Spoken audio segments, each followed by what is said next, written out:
저희 가까이에 있어서 잘 알지 못하지만 우리 교회도 그렇고 우리 사는 곳 주변에 세계적으로 유명한 아름다운 해변들이 있습니다. 뭐 헌팅턴 비치도 그렇고요, 뉴포트도 그렇고 라구나 비치 다 세계적으로 유명한 명소들이지요. 그 아름다운 자연이 풍경이 우리 곁에 있다는 것 감사한 일입니다. 이스라엘에 가도 그런 해변들이 있습니다.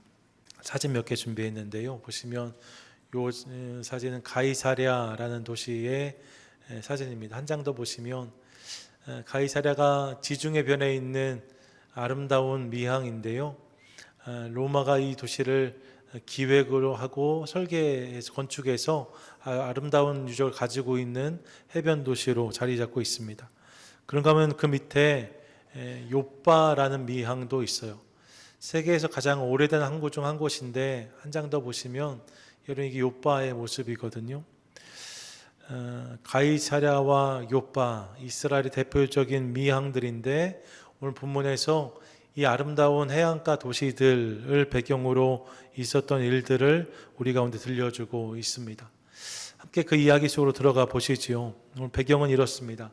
회심한 사울이 이제 적극적인 전도자가 되었고 이후에 그런 그를 유대 극렬주의자들이 공격하기 시작하면서 피신하여서 다수의 바울이 머물게 되었다는 이야기가 9장 전반절에 나와요. 그리고 나서 이제 성경의 렌즈가 베드로로 넘어갑니다. 우리가 사울의 이야기를 몇 주간 다루었는데 이제 베드로의 이야기로 넘어가는 거죠. 스데반, 사울, 베드로. 9장 32절 보세요. 함께 읽겠습니다. 시작. 그때 베드로가 사방으로 두루 다니다가 루다에 사는 성도들에게 내려갔더니, 여러분, 베드로가 본래 예루살렘에 머물러 있었는데 이제 사방으로 두루 다니다가 루다로 내려갔다라고 말합니다. 그렇게 그곳의 성도들을 격려하고 복음을 증거했던 거죠. 베드로가 루다로 갔다라고 본문이 말해요. 그리고 36절로 넘어가면 그 밑에 있는 도시죠. 요빠에 사는 다비다란 여인이 소개됩니다. 그녀가 신실한 여인이었는데 안타까운 죽음을 맞이하게 되었고, 이에 이 소식을 들은 베드로가 요빠로 내려가서 그녀를 위해 기도하고 그녀가 살아나는 이야기를 9장 마지막 부분에 담아내고 있습니다. 놀라운 역사와 기적이 일어난 거지요. 참으로 신실하고 충성스러운 제자 베드로의 모습을 확인할 수 있습니다. 그러면서 9장의 마지막 절이 이렇게 마무리되어져요. 9장 43절 함께 읽겠습니다. 시작. 베드로가 요빠에 여러 날 있어 시몬이라 하는 무도장의 집에 머무니라. 아멘. 베드로가 요빠에 여러 날 머물렀다. 이게 9장의 마무리입니다. 그렇게 9장이 끝나는 것을 보게 되어져요. 본문을 읽다 보면 물론 베드로를 통해서 드러났던 이적, 그의 전도도 중요한 일들이지만 본문이 이 베드로의 동선을 주목하고 있다는 사실을 깨닫습니다. 베드로가 예루살렘에서 루다에서 요빠로 이동하고 있는 것을 성경이 특별히 더 드러내고 있는 거죠. 왜 베드로의 동선을 성경이 주목하고 있는가? 거기엔 주님의 뜻이 있습니다. 10장에서 그 이유를 만나요.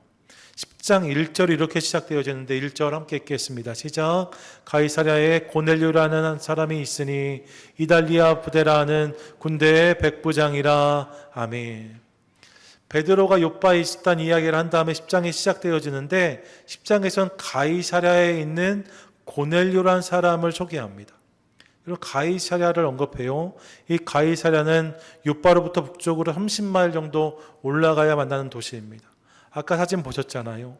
가이사랴 그 자체가 로마의 황제란 이름이죠. 황제 이름을 가지고 있는 해안 도시, 아름다운 도시 가이사랴라고 할 수 있습니다. 그렇기에 그곳에 경기장도 있었고요. 여러 가지 로마 시설들이 있었어요. 그리고 이탈리아죠. 로마 병상들이 주둔하고 있었다라고 알려집니다. 그렇게 그곳에 주둔하고 있던 군대의 지휘관 중 하나, 그가 백부장 고넬료였다는 거예요. 성경은 이 사람을 소개하면서 그가 하나님을 경외하는 경건한 사람이었다라고 말합니다. 여러분, 그런 사람이 그곳에 있었대요. 그리고 어느 날 하나님 환상 중에 바로 그 고넬료를 찾아가십니다. 그리고 뭐라고 말씀하세요? 가이사랴에 있는 고넬료에게 찾아가셔서 요빠에 있는 베드로를 소개하십니다. 요빠에 베드로가 있는데 그를 초대하라고 말씀하세요. 이 말씀을 듣고 고넬료가 사람들을 보내어서 베드로를 청한 이야기가 10장 8절까지 소개되고 있습니다. 그리고 9절로 넘어오시면 이제 9절부터 23절까지는 욥바가 배경입니다. 그런 일들이 가이사라에 있을 때에 욥바에서는 또 다른 이야기가 진행되고 있죠.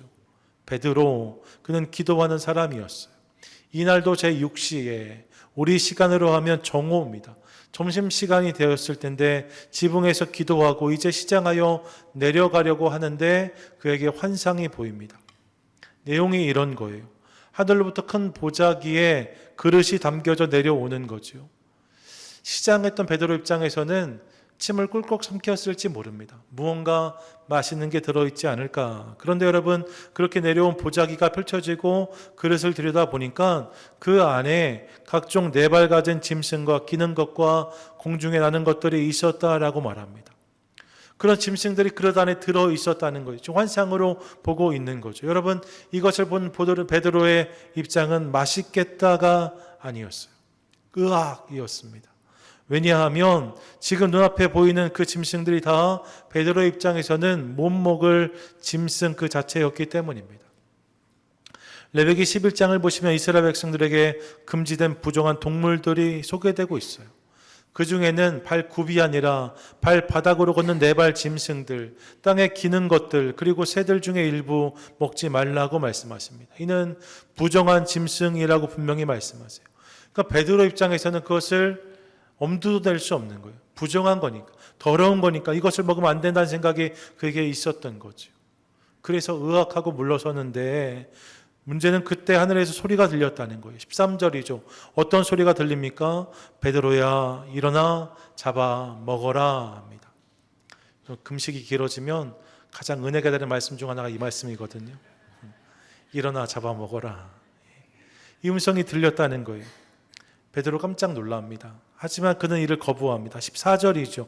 이렇게 말해요. 주여 그럴 수 없나이다. 속되고 깨끗하지 아니한 것을 내가 결코 먹지 아니하였나이다. 자신이 보기에 이것들은 속되고 깨끗하지 아니한 것, 부정한 것들이라는 거예요. 먹을 수 없습니다라고 말합니다.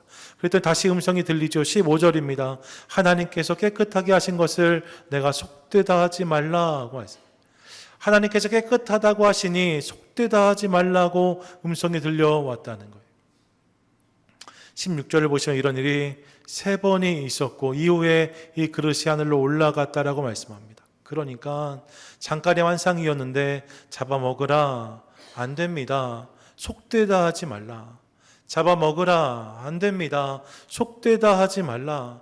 잡아먹으라, 아니 됩니다. 속되다 하지 말라. 이 대화가 3번이나 오갔다는 거예요.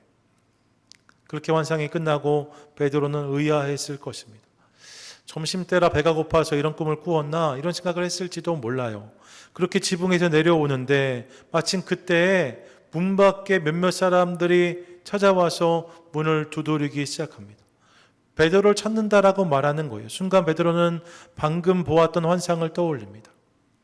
동시에 성령께서 의심하지 말고 그들과 함께 가는 감동을 주세요. 19절 20절인데 같이 한번 읽겠습니다. 시작. 베드로가 그 환상에 대하여 생각할 때에 성령께서 그에게 말씀하시되 두 사람이 너를 찾으니 일어나 내려가 의심하지 말고 함께 가라. 내가 그들을 보냈었느니라 하시니 아멘. 여러분, 내가 그들을 보내었느니라 말씀하셨다는 거죠. 그렇게 하고 문을 열어보았더니 문 앞에 이방인들이 서 있는 거예요. 외국인들이 서 있는 거죠. 요즘 우리 생각에 문을 열고 이방인들이 서 있으면 웰컴 할지 모릅니다. 반갑게 맞이할지 모릅니다. 손님을 보면 그것이 당연한 것이기 때문이죠. 그런데 유대인들은 그렇지 않았어요.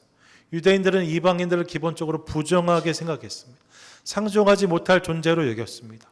여러 번 말씀드렸어요. 유대인들에게 이방인의 존재 이유는 지옥의 불쏘시개 그 이상도 이하도 아니었습니다. 하나님이 왜 이방인을 만드셨는가? 그들을 지옥의 불쏘시개로 쓰시려고, 이것이 유대인들의 생각이었어요. 그러니까 이방인들과 함께한다는 건 어려운 일인 거죠. 그런데 여러분, 지금 이방인들이 자신을 만나러 왔다는 거예요. 그 순간 베드로는 하나님이 보여주신 환상의 이유를 깨닫습니다. 아, 그래서 그런 환상을 보이셨구나. 그리고 이어지는 24절부터 48절까지를 보면 그래서 베드로가 순순히 가이사랴로 올라갑니다. 그리고 그곳에서 고넬료를 만나죠. 베드로는 고넬료를 향해서 가고 고넬료는 베드로를 만난 이야기가 10장의 하반절 내용인 거예요. 그리고 그를 통해 복음을 듣고 그곳에 모인 모든 이들이 성령을 경험했다라고 성경이 말씀합니다. 그렇게 이방인이었던 고넬료와 사람들에게 성령이 부어지는 모습을 보며 베드로가 크게 놀랐다는 내용까지가 10장의 이야기라고 할 수 있습니다. 이게 사도행전 10장인데요. 선교적으로 보면 이 10장의 의미는 특별하지요. 왜냐하면 예수님께서 말씀하신 것처럼 예루살렘과 온 유대와 사마리아로 확정되고 있던 복음이 이제 드디어 본격적으로 이방인에게 전해지기 시작하기 때문입니다. 그래서 어떤 분들은 이 사도행전 10장이 사도행전의 가장 주목해야 될 대목 중 하나라고도 설명합니다. 여러분, 이를 통해 땅끝까지라는 말씀이 실현될 수 있는 문이 열리고 있기 때문입니다. 이게 사도행전 10장이에요. 지금까지 예루살렘, 온 유대, 사마리아까지 복음이 전달되었다면 이 사건 이후로 이제 이방을 향해서 복음의 문이 열리기 시작하는 거죠. 이것이 오늘 10장이라고 할 수 있습니다. 내용이 이런데 이 내용을 살피면서 제가 깨달은 또 우리에게 주는 영적인 메시지가 몇 가지 있음을 깨닫습니다. 오늘 두 가지를 나누려고 하는데, 먼저는 본문을 대하면서 저는 오늘 만남을 통해서 일하시는 하나님을 다시 한번 깨달았습니다. 가장 고백하시죠. 함께 읽겠습니다. 시작. 하나님 만남을 통해 일하십니다. 하나님은 만남을 통해 일하신다는 거예요. 믿으십니까? 아멘. 지난주에도 말씀드렸지만 저는 우리가 이 사실을 분명히 기억할 수 있기를 원합니다. 생각해 보시면 하나님은 당신이 직접 베드로에게 오셔서 이방 선교를 시작하라고도 하실 수 있었고, 고넬료를 찾아가셔서 그에게 복음을 전해주시고 그를 구원하실 수도 있는 분이셨습니다. 예, 우리 하나님은 얼마든지 그 일을 행하실 수 있는 분이세요. 그런데 하나님은 그렇게 하지 않으시고 굳이 고넬료를 찾아가셔서 베드로를 만나라고 하시고 베드로에게 찾아오셔서 고넬료를 만나라고 하십니다. 그리고 이 만남을 통해 당신의 일을 이루시는 하나님을 깨닫게 되어지는 거죠. 우리 이 장면을 대하며 다시 한번 우리 하나님이 만남을 통해 일하신다는 사실을 깨닫습니다. 여러분, 지난주에 아나니아와 사울이 만남으로 사울의 눈이 떠졌던 것처럼 말입니다. 만남을 통해 하나님의 일들이 이루어진다는 거예요. 사울만, 베드로만 그런 게 아니지요. 아브라함은 길을 지나가던 나그네를 선대함으로 그들과의 만남을 통해서 이삭에 대한 놀라운 계획을 듣게 되어집니다. 다윗은 사무엘 선지자와의 만남을 통해서 기름 부음을 경험하게 되어지고, 요나단이란 친구와의 만남을 통해서 어려운 가운데 위로와 격려를 경험합니다. 예, 여러분, 그런 만남이 있다는 거예요. 하나님이 허락하신 만남들이지요. 여러분, 하나님이 직접 다 이 일을 하실 수 있어요. 얼마든지 그분이 직접 이 일을 감당하실 수 있습니다. 그런데 여러분, 그분 한결같이 만남을 준비하세요. 그 만남을 통해 당신의 위대한 역사를 이루어 가신다는 것을 깨닫게 되어지는 거죠. 그분이 직접 하실 수 있는데도 불구하고 다른 이들을 통해서, 그들의 만남을 통해서 당신의 일을 이루어 가시는 하나님을 깨닫게 되어지는 거예요. 오늘 형제님과의 만남도 그런 만남 되기를 원하는데, 그렇게 여러분, 만남이 중요합니다. 만남은 하나님 역사에 빠지지 않는 레시피입니다. 그분의 역사에 빠지지 않는 요소, 만남입니다. 어떤 만남에 하나님께서 당신의 계획을 담아 놓으셨을지 알지 못하지만 분명한 것은 오늘도 그 하나님께서 만남을 통해 우리 가운데 일하고 계시다는 거예요. 이를 기억하며 그 하나님을 기대하는 저와 여러분, 우리 모두가 되시기를 축복합니다. 아멘. 사실 여러분, 이거는 성경만 하는 이야기가 아니죠. 세상도 만남을 중요하다 합니다. 그래서 나에게 도움이 되고 필요한 만남이 있으면 이를 위해 애를 쓰고 수고도 합니다. 지금 한국 대통령 미국에 왔나요? 오고 있나요? 만나기 위해서 오는 거잖아요. 나에게 도움이 될 만한 만남을 위해서 애를 쓰는 세상의 사람들을 봅니다. 그들도 만남을 중요하게 생각해요. 삼고초려라고 하잖아요. 제갈량을 얻기 위해서는 3번을 찾아가는 수고도 마다하지 않는다는 거죠. 세상도 만남을 중요하게 생각합니다. 그런데 여러분, 믿음의 사람들이 생각하는 만남의 중요함은 조금 결이 다릅니다. 하나님은요, 높고 크고 근사한 사람들만을 통해서 일하시지 않으세요. 오히려 더 많은 경우에 작고 연약한 자들의 만남을 통해서 당신의 역사를 이루시는 그분을 우리가 만납니다. 여러분, 나아만 장군을 기억해 보세요. 나병 환자였던 그가 포로로 잡혀왔던 한 작은 여종의 이야기를 통해서 하나님의 사람 엘리사를 소개받습니다. 그리고 그 일을 통해서, 그 여종과의 만남을 통해서 그의 삶 가운데 나음의 은혜가 임했다는 것을 우리가 기억하고 있습니다. 작은 여종과의 만남을 통해서도 주님이 일하신다는 거예요. 아니 여러분, 그 정도가 아니지요. 예수님은 임금의 비유를 통해서 지극히 작은 자 하나에게 한 것이 곧 당신에게 한 것이라고까지 말씀하셨어요. 마태복음 25장 40절인데 같이 한번 읽겠습니다. 시작. 임금이 대답하여 이르되 내가 진실로 너희에게 이르노니 너희가 여기 내 형제 중에 지극히 작은 자 하나에게 한 것이 곧 내게 한 것이니라 하시고 아멘. 여러분 보세요. 여기에 있는 형제 중 지극히 작은 자 하나에게 한 것, 그와의 만남, 그것이 곧 나를 만난 것이다, 나에게 한 것이다 라고 말씀하시는 그분의 음성을 듣습니다. 예, 주님은 우리 삶 가운데 있는 작은 만남 하나를 통해서도 놀라운 일을 행하신다는 거예요.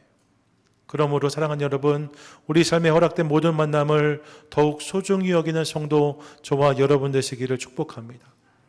그들을 소중히 여겨주세요. 그들의 이야기에 귀를 기울여 주십시오. 그 만남을 통해 일하신 하나님을 기대하는 우리 모두가 될 수 있기를 간절히 소망합니다. 이런 맥락에서 찬송가만큼이나 은혜가 된 노래가 있어요. 노사연의 만남. 우리 만남은 우연이 아니야. 제가 그 앞부분만 딱 알아요. 우리 만남은 우연이 아니야. 여러분 정말로 그런 거죠. 우리 만남은 우연이 아닙니다. 저와 여러분의 만남, 옆에 계신 분들과의 만남, 여러분 결코 우연이 아닙니다. 어쩌면 하나님께서 오늘 그분을 통해 당신의 삶 가운데 놀라운 일을 행하실 줄로 믿습니다. 그러므로 그 하나님을 기대함으로 모든 만남을 소중히 여기고 하나님을 더욱 기대하는 저와 여러분 우리 모두가 되시기를 축복합니다. 아멘. 더불어서 본문을 통해 깨닫는 것이 있죠. 그것은 비늘이 벗겨져야 하는 것이 사울만의 이야기가 아니었다는 사실을 또한 깨달아요. 같이 한번 고백하겠습니다. 시작. 우리도 비늘이 벗겨져야 합니다. 여러분 보세요. 비늘이 벗겨진 이야기 말입니다. 이 이야기를 우리는 이미 9장에서 나누었습니다. 사울의 눈에서 비늘이 떨어졌다라고 본문이 말하고 있잖아요. 예수 믿는 자들을 핍박하기 위해 다메섹까지 달려갔던 사울, 예수님이 그런 그를 추적하시지요. 붙드십니다. 그리고 그의 눈에서 비늘 같은 것이 떨어지게 하심으로 이제 그를 제대로 볼 수 있는 인생이 되게 하십니다. 예수의 사람이 되게 하세요. 그렇게 그날 그의 눈에서 비늘이 떨어짐으로 새로운 인생이 시작되어지는 그의 모습을 우리가 확인할 수 있었습니다. 여러분 이것이 사울의 이야기죠. 우리는 이 이야기를 들으면서 아 맞다, 눈에 비늘이 떨어져야 하는 사람들이 있다라고 생각합니다. 그러면서 우리의 시선이 교회 밖을 향해요. 그런 사람들은 교회 밖에 있다는 생각이 많을 때가 있습니다. 예수를 모르고 복음을 믿지 않는 사람들, 그들의 눈에서 비늘이 떨어져야겠다 이 생각을 하는 것을 볼 때가 많이 있어요. 맞죠 여러분? 예수를 알려고 하지도 않고 들었음에도 믿지 않는 사람들, 그들에게 정말로 비늘이 떨어지는 것은 중요한 일입니다. 그런 일이 있어야 되는 거죠. 그런데 정말로 비늘이 벗겨져야 할 사람이 교회 밖에만 있는가? 오늘 본문은 그렇지 않다라고 말씀해요. 그것을 보여주는 본문이 오늘 본문의 베드로 이야기인 거죠. 여러분, 하나님은 이방인들에게 복음이 전해지고 그들도 구원받는 것을 원하셨는데 베드로는 이 주님의 부르심에 선뜻 응답하지 못하고 있습니다. 오히려 몇 번이나 거듭하여 주여 그럴 수 없습니다 고백하는 그를 만나게 되어져요. 속되고 깨끗하지 않은 것을 먹을 수 없다라고 고백하는 그의 고백을 듣습니다. 14절 우리 한 번 더 읽겠습니다. 시작. 베드로가 이르되 주여 그럴 수 없나이다. 속되고 깨끗하지 아니한 것을 내가 결코 먹지 아니하였나이다 한데. 아멘. 베드로가 사도였어요. 복음 전도자였어요. 9장에서는 죽은 여인을 일으키기도 하였답니다. 그런데 그 베드로가 오늘 본문에서 3번이나 말합니다. 주여 그럴 수 없나이다. 주여 그럴 수 없나이다. 뭐예요? 이것이 그날 베드로의 비늘이었다는 거예요. 그동안 그가 경험한 것, 판단한 것, 주장했던 것들이 비늘이 되어서 하나님의 역사에 기꺼이 동참하지 못하는 모습을 확인합니다. 여러분 그날 베드로에게도 벗겨져야 할 비늘이 있었다고 본문이 말씀하고 있는 거예요. 베드로만이 아닙니다. 그날의 사도들도 마찬가지. 생각해 보시면 예수님이 당신의 제자들에게 말씀하신 것은 복음의 확장이었습니다. 예루살렘, 온 유대, 사마리아 땅끝까지를 말씀하셨어요. 그런데 여러분, 사도들은 이 부르심에 적극적으로 응답하지 못했습니다. 오히려 자신들의 관념에 갇혀 있는 그들의 모습을 확인해요. 8장 1절인데 같이 한번 읽습니다. 시작. 사울은 그가 죽임당함을 마땅히 여기더라. 그날에 예루살렘에 있는 교회에 큰 박해가 있어 사도 외에는 모든 땅으로 흩어지니라. 아멘. 여러분, 2주 전에 읽었던 본문이에요. 기억하십니까? 교회에 큰 박해가 있었다 했습니다. 그리고 이들이 흩어져서 복음을 전하게 되었고 큰 박해가 큰 기쁨을 만들어냈다라고 말씀하고 있어요. 그런데 여러분, 다시 보니 8장 1절에 눈에 띄는 부분이 있습니다. 많은 이들이 흩어졌는데 그 흩어진 자들 중에 사도는 예외였다는 거예요. 사도 외에는 이라고 본문이 말씀하고 있습니다. 큰 박해로 성도들이 흩어지고 있는데 그런 그들을 통해 복음의 확산이 일어나는데 정작 사도들은 예루살렘을 지켜야 된다는 생각 때문에 거기에 머물러 있었다라고 본문이 말하고 있는 거죠. 물론 여러분, 악의는 아니었을 거예요. 예루살렘을 지켜야 된다. 교회를 지켜야 된다. 이곳에 남아있는 성도를 지켜야겠다는 생각이 그들 가운데 있었을지도 모릅니다. 하지만 여러분, 이런 저들의 비늘은 하나님께서 원하시는 복음의 확장을 촉진시키지 못하는 모습으로 이어졌다는 것을 확인하게 되어집니다. 그날 그들에게 있는 비늘이었다는 거예요. 여러분, 그 비늘을 떼어주신 이야기, 이것이 오늘 본문의 말씀이라고 할 수 있는 거죠. 베드로와 사도들만 그런 것이 아닙니다. 오늘 본문의 배경이 욥바잖아요.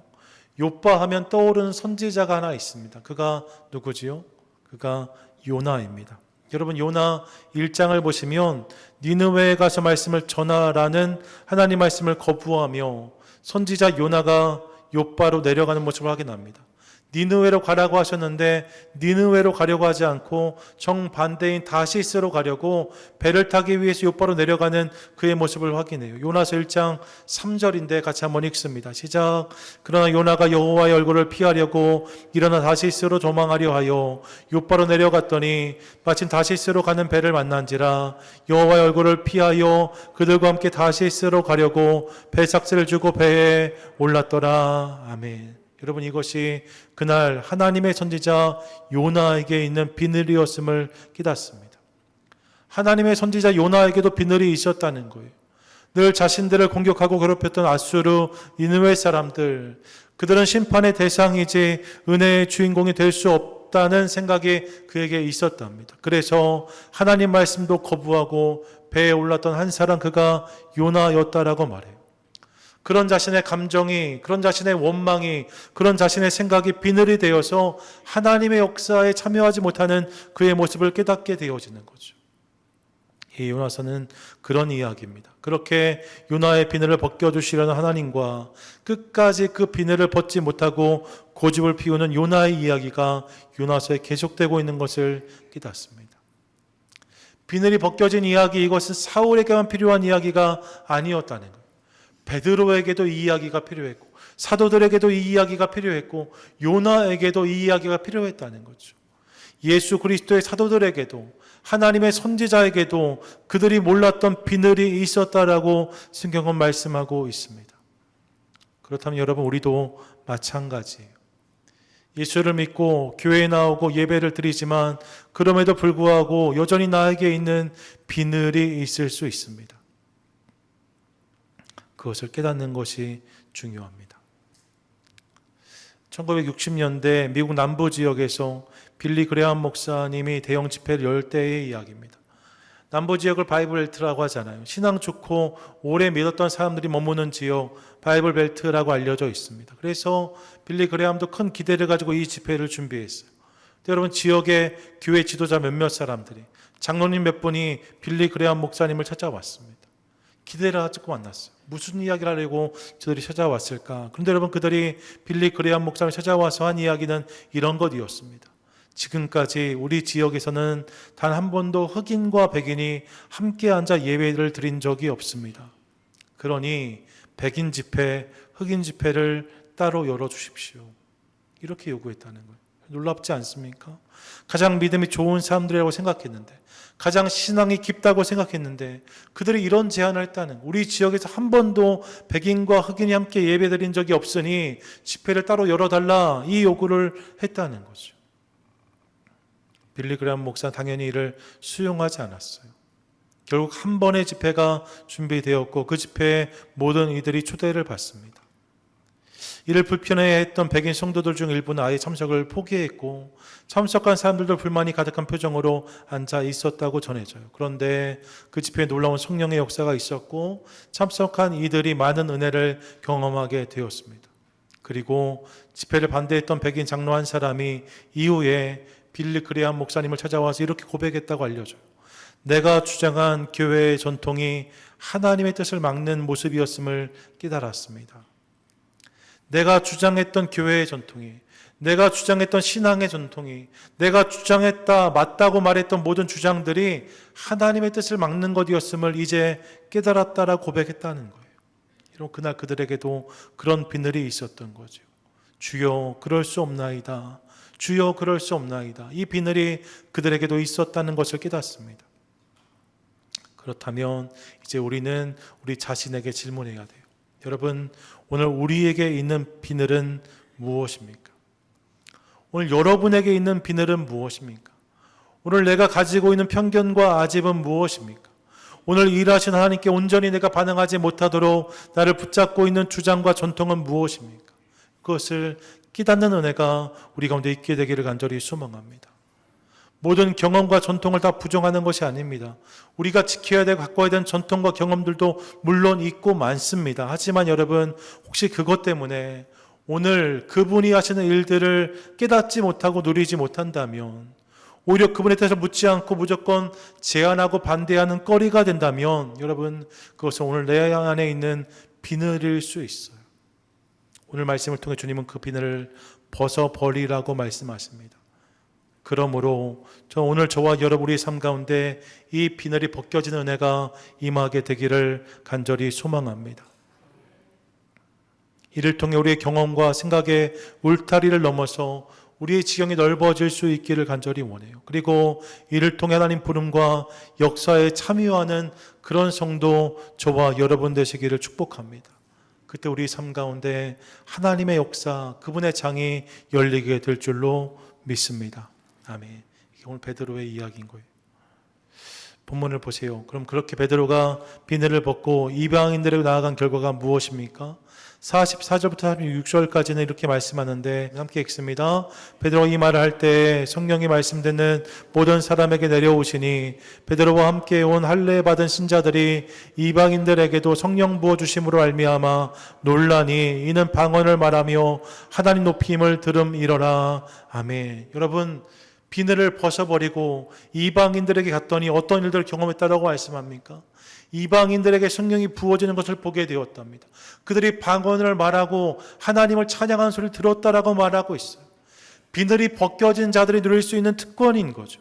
그 은혜가 베드로의 삶 가운데 있었다라고 본문은 말씀하고 있습니다. 뿐만 아니라 사도행전 15장에 가시면 이제 바울과 바나바가 안디옥 교회 파송으로 선교 여행을 하는 과정에서 이방인들에게도 복음이 전해졌어요. 이 소식이 예루살렘에까지 전해지게 되었는데 이방인들에게 복음이 전해지고 그들이 교회에 들어오는 것을 불편하게 느낀 자들이 이것에 대해서 엉뚱한 요구를 하기 시작합니다. 그들도 할례를 받아야 된다는 요구를 해요. 맞듣지 않은 거예요. 마음이 동의가 되지 않는 거예요. 이방인들이 예수를 믿는다 하면 그 증표로 들어와서 할례를 받으라고 해라. 그것이 아니면 인정할 수 없다 하는 이들이 예루살렘 교회 안에 있었던 거죠. 바로 그때 베드로가 등장합니다. 7절부터 9절까지를 보신 베드로가 이미 이전에 이방인들에게 복음을 전했던 이야기를 상고하면서 하나님께서 그 은혜를 주셨다. 성령께서 그 일을 하신다. 그들에게도 하나님께서 그런 은혜를 부어주신다라고 고백합니다. 그리고 10절과 11절에 이렇게 말씀해요. 10절, 11절 함께 읽겠습니다. 시작. 그런데 지금 너희가 어찌하여 하나님을 시험하여 우리 조상과 우리도 능히 매지 못하던 멍에를 제 아들의 목에 두려웠느냐. 그러나 우리는 그들이 우리와 동일하게 주 예수의 은혜로 구원받는 줄을 믿노라 하니라. 아멘. 할례가 아니라 하나님의 은혜로 그분을 믿는 믿음으로 구원을 받는다. 이방인들도 이것의 예배가 아니다라고 말하는 그의 고백을 듣습니다. 뭐예요? 비늘이 벗겨진 베드로가 이제 다른 이들의 눈에 있는 비늘을 벗겨내고 있는 거예요. 저들의 눈을 그렇게 열어주고 있는 그의 고백을 듣습니다. 같이 한번 고백하실까요? 함께 읽습니다. 시작. 내 눈이 열려야 다른 이들의 눈을 열어줄 수 있습니다. 여러분, 내 눈이 열림으로 다른 이들의 눈을 열어줄 수 있게 되었다는 거예요. 이를 통해서 이방의 선교의 문이 활짝 열리고 있는 모습을 사도행전 15장에서 우리가 또한 확인합니다. 저는 오늘 우리에게도 이 은혜가 임하게 되기를 간절히 원합니다. 우리 눈의 비늘이 벗겨짐으로 다른 이들에게 보아야 할 것, 들어야 할 것을 보여주고 들려주는 그런 축복의 통로로 우리 모두가 쓰임받게 되기를 간절히 소망합니다. 여러분, 그런 은혜를 사모하며 주께 나아가는 저와 여러분 우리 모두가 되도록 하겠습니다. 말씀을 정리하시죠. 사랑하는 여러분, 오늘 비늘이 벗겨져야 하는 사람들은 교회 밖에만 있는 것이 아니라 교회 안에도 있다라고 성경은 말씀합니다. 이것이 다른 사람의 이야기가 아니라 나의 이야기이고 우리의 이야기라고 말씀하는 거예요. 그렇기에 여러분 권합니다. 내 안에 있는 편견, 고집, 일방적인 주장들, 색안경들이 있다면 그 비늘이 벗겨지는 은혜가 우리 삶 가운데 임하게 되기를 주님의 이름으로 간절히 축원드립니다. 아멘. 뿐만 아니라 여러분, 다른 비늘들도 벗겨지게 되기를 원해요.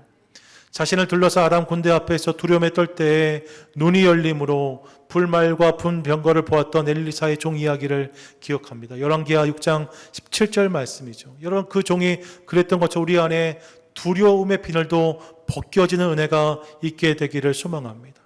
또 낙심하여서 엠마오로 갔던 제자들의 모습이 그랬듯이 우리 안에 낙심하거나 실망한 마음이 있다면 그 비늘도 벗겨지게 되기를 원해요.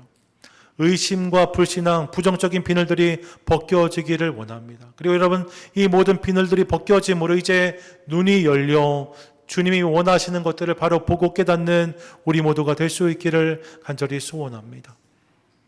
오늘 그렇게 주님께서 우리 안에 비늘을 벗겨주신다라고 말씀하세요. 비늘을 내려놓으라고 말씀하십니다. 그때 주님께서 우리 삶 가운데 놀라운 일을 담아주시겠다고 말씀하세요. 바라기는 이 말씀에 반응함으로 오늘 내 안에 있는 여러 가지 비늘들을 깨닫고 그것을 내려놓음으로 오늘 내 삶 가운데 펼쳐지는 그분의 또 다른 이야기를 경험하는 저와 여러분 우리 모두가 될 수 있기를 소망하고 이를 통해 눈이 활짝 열리고 또 다른 이들의 눈을 활짝 열어주는 귀하고 복된 인생을 살아가는 저와 여러분 우리 모두가 되시기를 주님의 이름으로 간절히 축원드립니다. 아멘. 아멘.